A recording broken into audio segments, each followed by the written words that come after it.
Hi, my name is Yashasvi, and today we are looking at how Node.js decides upon which or when it should use a worker thread. Now, before moving on to that, we'll have to actually refresh our overview understanding of how Node.js actually works, more or less. Okay, so if you remember from our previous classes, what Node.js does is Node.js is having one single thread on which the event loop runs. Okay, all the synchronous code, etc., runs on that same single thread.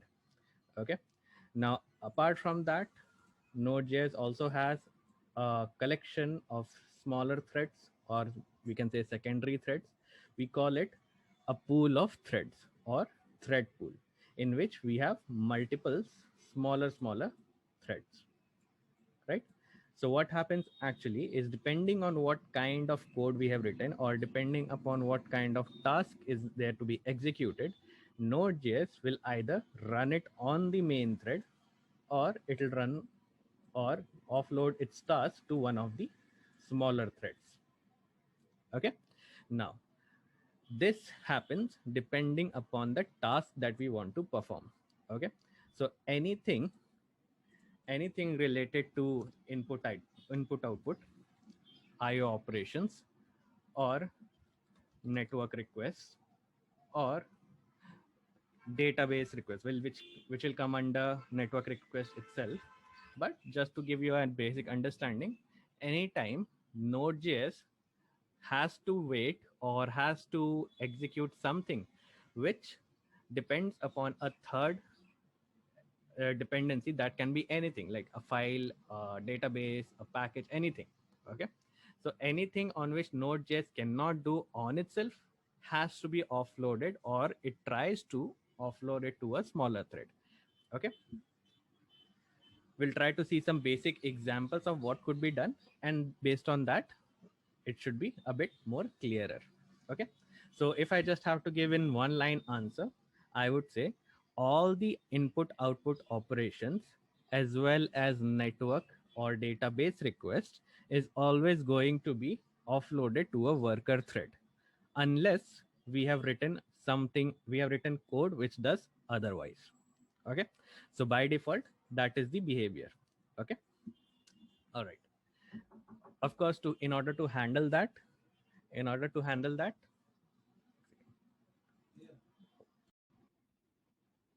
right, in order to handle that, it can use callback functions, which ultimately tells the main thread or the event loop thread ki ha, that particular task is over, and here is what the output is.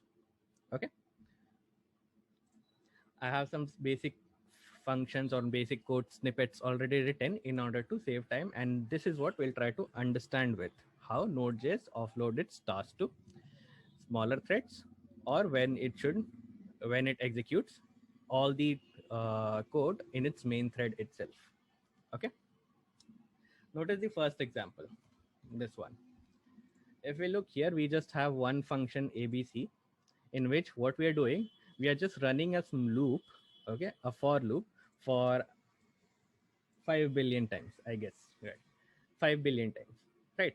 So what we are trying to do is, we are trying to find the sum of 5 billion natural numbers. Okay, now if we run this, what is the expected output? Okay, let me just run this node index.js. Notice I have started the process, but the way this code is written, right, I got the result a little bit with delay, right? That delay is not because Node.js is not doing anything.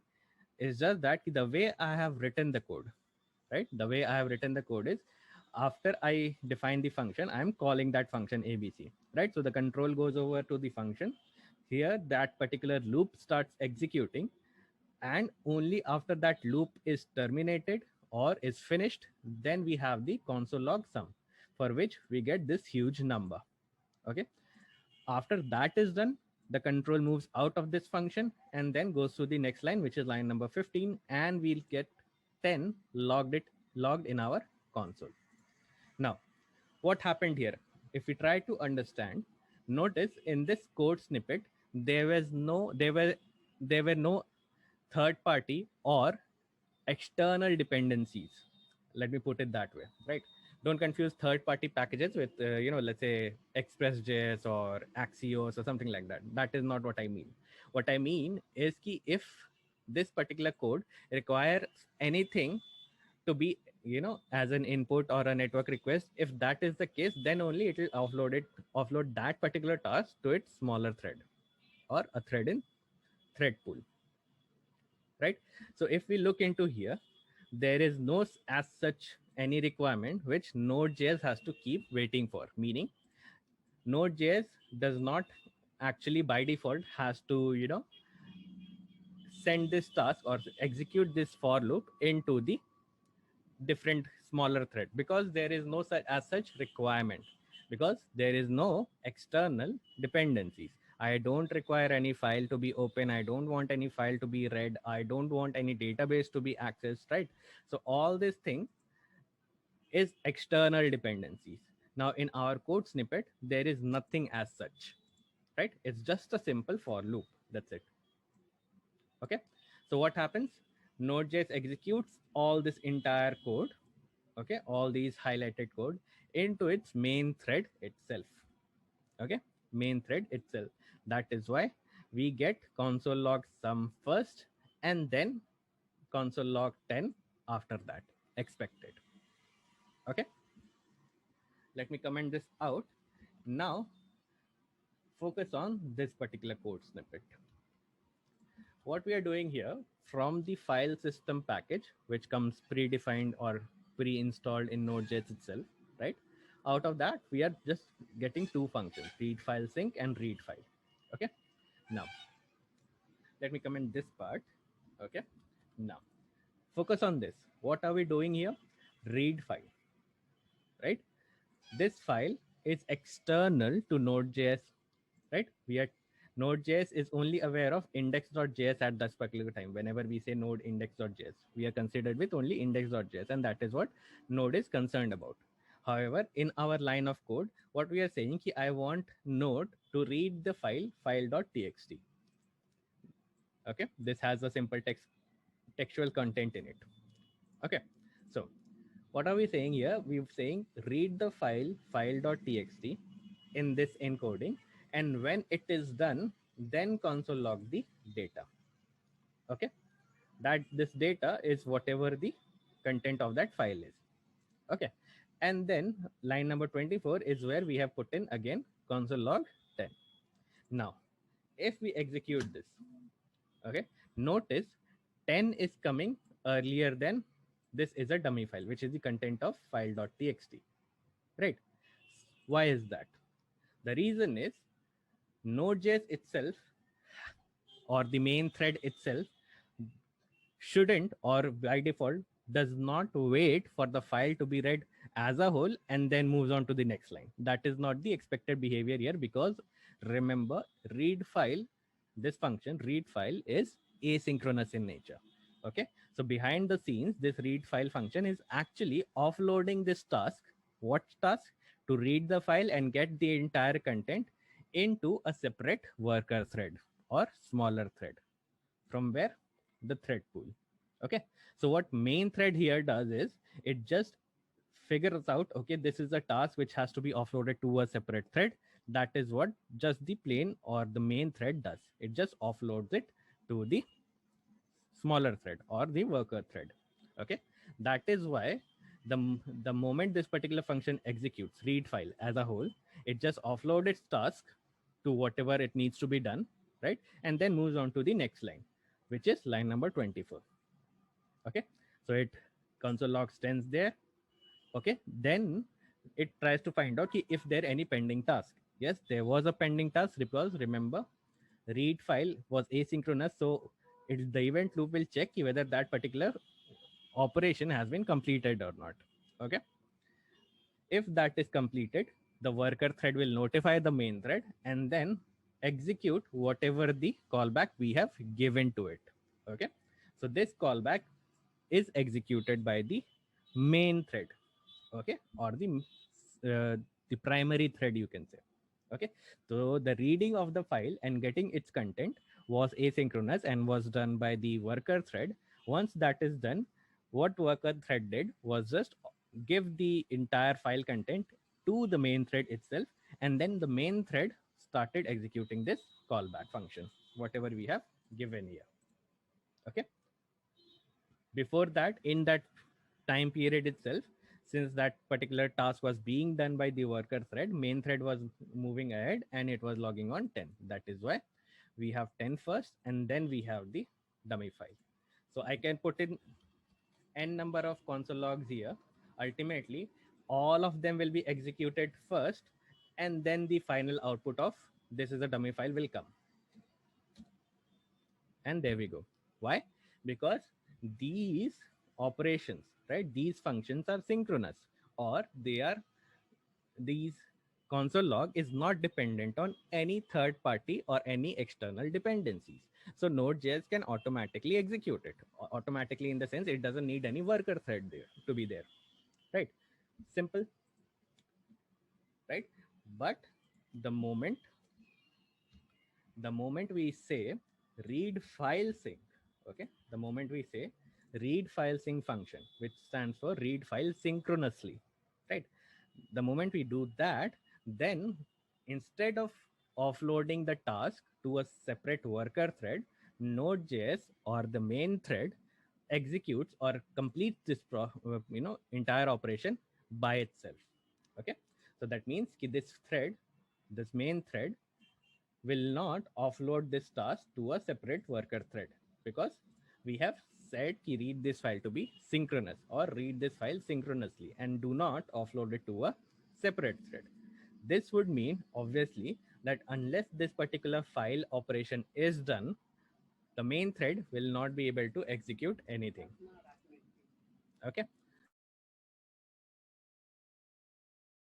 So what happens now if we run this particular code?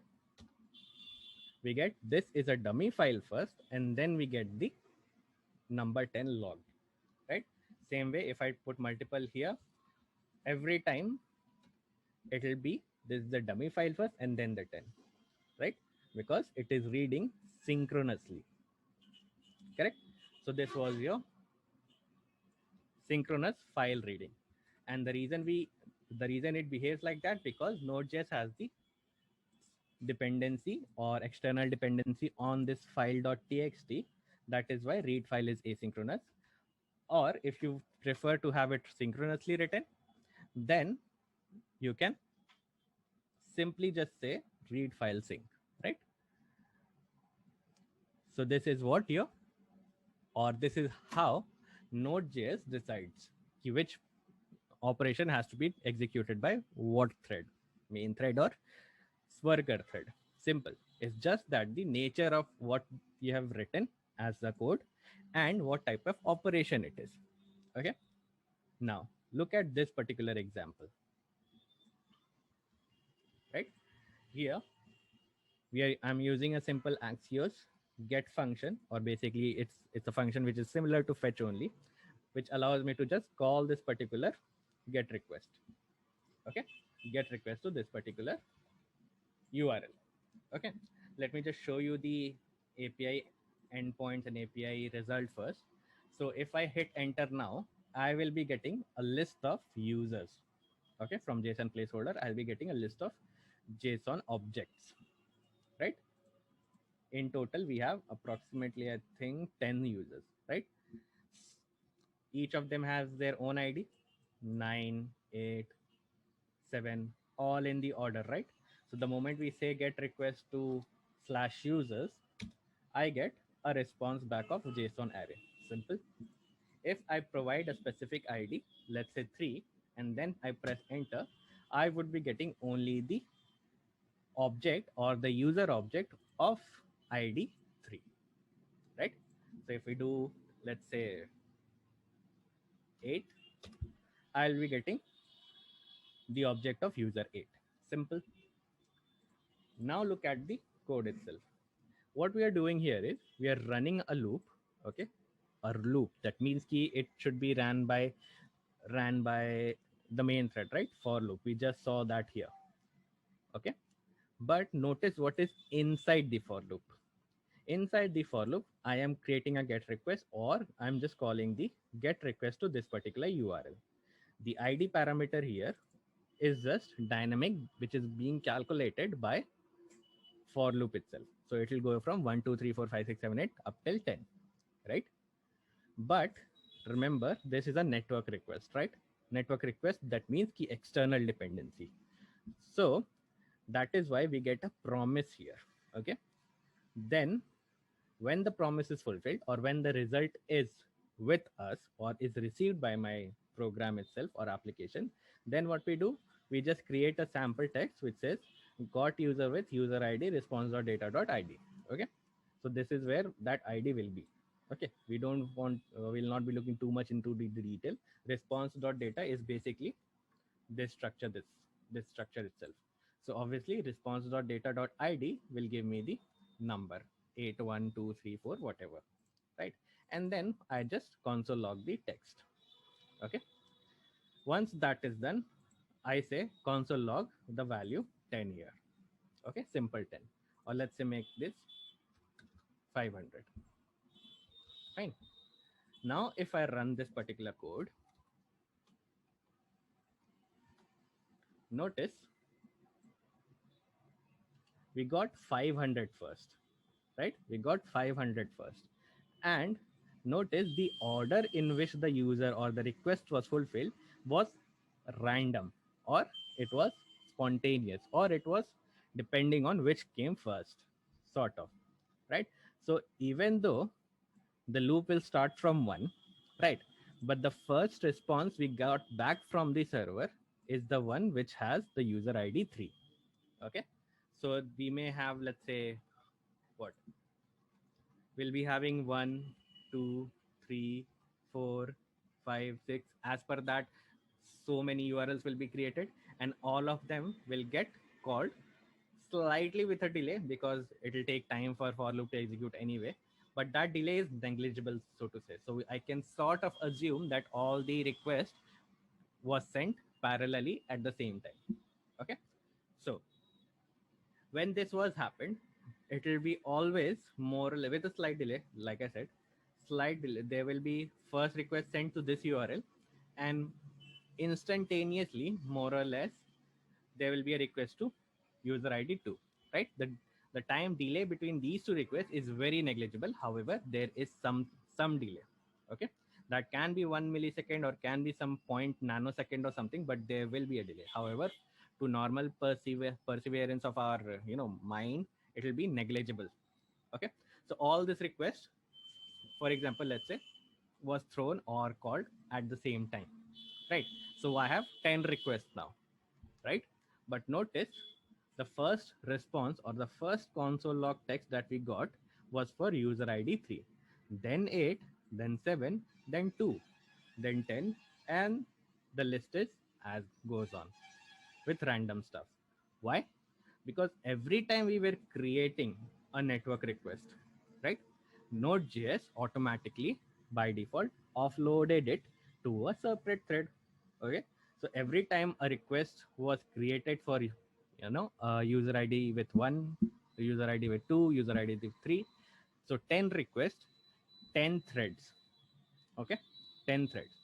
Now all those threads will have their job or operation done at different intervals of time, right?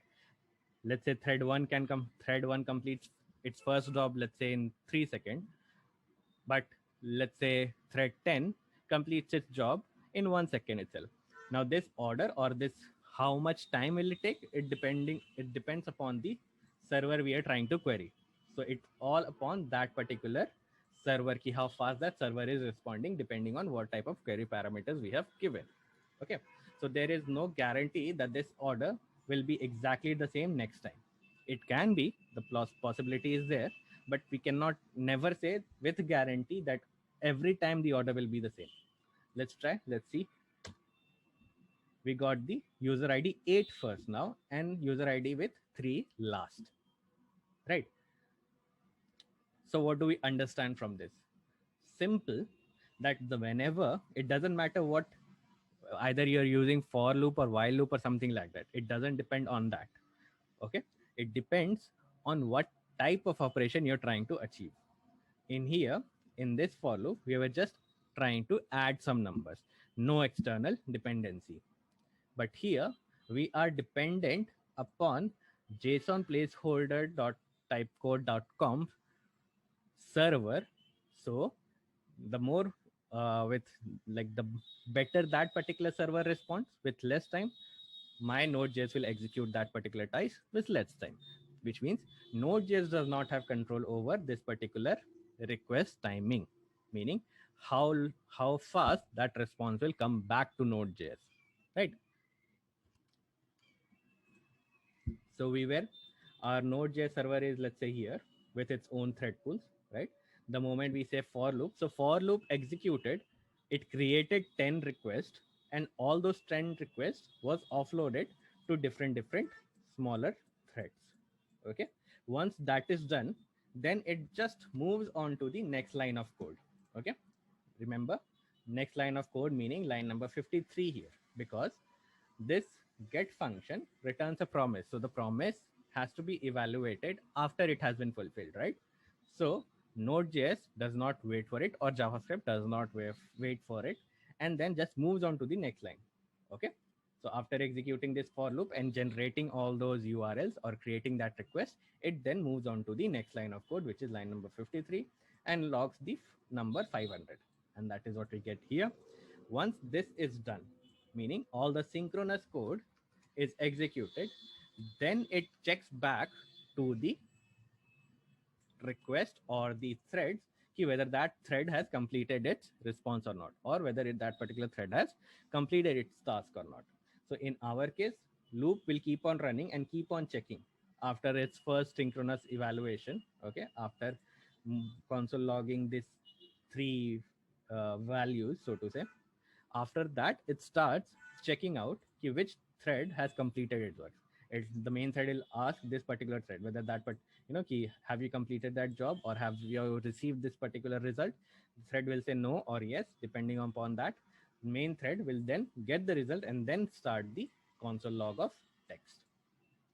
Okay, so this is how your Node.js defines, or decides rather, which task has to be operated by smaller threads and which task has to be executed on the main thread itself. Okay, now it is possible to run this code or execute this network request synchronously, so that every time we have this particular request done, then only move on to that. But that is obviously going to take your it will not be efficient enough, right? Because the main thread will then stop or wait for that request to complete. In that particular time, it's not going to do anything, it's just waiting. So wastage of resources. Okay, I have another video for this in which we are handling CPU intensive task, in which this particular blocking of the thread is exemplified a little bit better. So if required, you can watch that lecture or that particular video as well.